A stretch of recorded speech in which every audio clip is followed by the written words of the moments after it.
ఇతర పద్మ అవార్డీస్ కానీ ఎవరు కొత్తేం కాదు, వాళ్ళు రకరకాలుగా విధాలుగా వాళ్ళు సన్మానించబడుతూ ఉంటారు. కానీ సరిగ్గా ఇలాంటి సమయంలో ప్రభుత్వం ముందుకు రావడం అన్నది వారు ఈ కళాకారులకి కళలకి వారు ఇస్తున్న ప్రాముఖ్యతకి నిజంగా మనస్సు స్పందించి నేను నా అభినందనలు తెలియజేస్తున్నాను.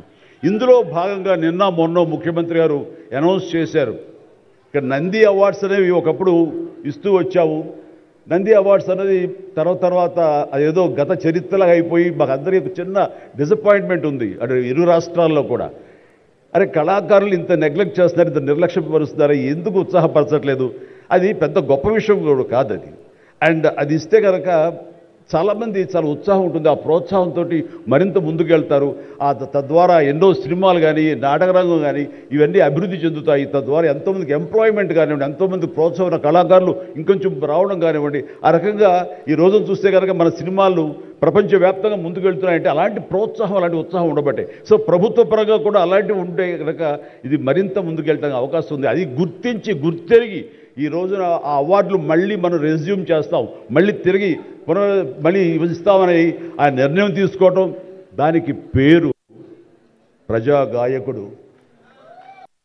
జీవితం అంతా కూడా రెవల్యూషనరీగా మార్పు తీసుకురావాలని ప్రయత్నించే నిరంతర శ్రామిక కళాకారుడు శ్రీ గద్దర్ గారు.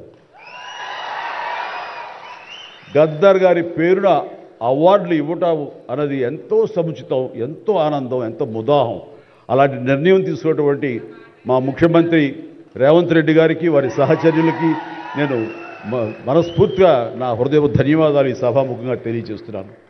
అండ్ ఇక్కడ నాకు ఈ అవార్డు రావడం ఆనందం, కానీ ఆనందం మరింతగా ఉండటానికి కారణం మేము చిన్నప్పటి నుంచి ఎంతో అభిమానించి ఆయన చూసుకుని ఇన్స్పైర్ అయ్యాం. వారే స్టూడెంట్ లీడర్గా ఉండి జయాంధ్ర కోసం అప్పట్లో స్టీల్ ప్లాంట్ కోసంగా ప్రయత్నం చేసినటువంటి వెంకయ్య నాయుడు గారు. ఆయన వైజాగ్ కాలేజీలో యూనివర్సిటీలో ఆయన స్టూడెంట్గా ఉన్నప్పుడు ఆయన ఇచ్చిన పిలుపుకి ఎక్కడో నర్సాపురంలో ఉండే మేమందరం స్పందించి స్ట్రైక్ చేయడం అనేది జరిగింది. ఆ రోజు నుంచి కూడా మాకు ఒక లీడర్ లాగా, మా నాయకుడిలాగా ఆయన మేము భావిస్తూ వచ్చి నన్ను అలా మేము ఎదిగాం.